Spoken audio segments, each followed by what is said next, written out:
അസ്സലാമു അലൈക്കും. നമ്മൾ മനുഷ്യന്മാർ എത്ര ക്രൂരന്മാരാണല്ലേ. ഒരുപക്ഷെ ഞാൻ ഈ ചോദ്യം ചോദിച്ചപ്പോൾ നിങ്ങൾക്ക് സങ്കടമായിട്ടുണ്ടോ? പക്ഷെ നിങ്ങൾ ആ ഫേസ്ബുക്കും വാട്സപ്പൊക്കെ ഒന്ന് എടുത്തു നോക്കി. എത്ര എത്ര ആൾക്കാരുടെ ന്യൂനതകളാണ് അവരറിയാതെ നമ്മൾ പഠിച്ചു വിട്ടുകൊണ്ടിരിക്കുന്നത്. പക്ഷെ നമ്മളെ ക്രിയേറ്റർ അള്ളാഹു സുബ്ഹാനഹു വ തആല ഉണ്ടല്ലോ, ന്യൂനതകൾ മറച്ചു വെക്കുന്ന ആളാണ്. അള്ളാഹു സുബ്ഹാനഹു വ തആല നമുക്ക് ചെയ്തു തരുന്ന ഒരു കാര്യം നമുക്ക് നമ്മുടെ സഹജീവികൾക്ക് ചെയ്തു കൊടുക്കാൻ പറ്റുന്നില്ല.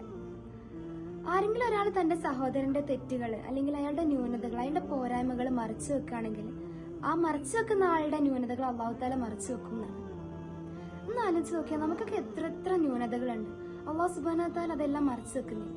പക്ഷെ നമ്മളാണെങ്കിലോ ഫേസ്ബുക്കിലും വാട്സപ്പിലും വേറൊരാൾ ചെയ്ത തെറ്റുകളും കുറ്റങ്ങളും ഷെയർ ചെയ്തുകൊണ്ടിരിക്കണം. തെറ്റ് ചെയ്ത ആൾ ചിലപ്പം തൗബ ചെയ്ത് അള്ളാഹിലേക്ക് മടങ്ങിയിട്ടുണ്ടാവും. പക്ഷെ നമ്മളത് വീണ്ടും വീണ്ടും ഷെയർ ചെയ്തുകൊണ്ടിരിക്കുകയാണ്. ഈ പുണ്യ റമളാൻ മാസത്തിലെങ്കിലും നമുക്ക് ഈ ശീലം അവസാനിപ്പിക്കാം. അള്ളാഹു സുബ്ഹാനഹു വ തആല സത്താറാണ്, ന്യൂനതകൾക്ക് മറയിടുന്നവനാണ്.